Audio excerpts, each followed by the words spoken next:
Kita ada rekod baru. Customer kita main dekat FJ ATV ni sebelum ni 75 tahun. Sekarang ni Uncle, sorry to disturb you, Uncle. How old are you? How young are you, Uncle? I am December 86. 86 and you? 79. 79. So you bawa sendiri ATV tadi? Yeah. Wow. January saya 80.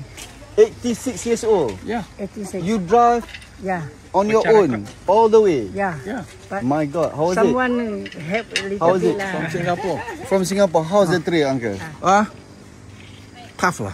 Tough, huh? But you managed to complete all the trail. Yes. Yes. Cool. Give him present. Wow. Because Congrats. Rekod terbaru kita dekat FJ ATV dapat complete satu trail umur 86 tahun. This uncle from Singapore. What's your name, sir? Alfred Leo. Alfred Leo. Thank you very much. Congratulations. Same to you.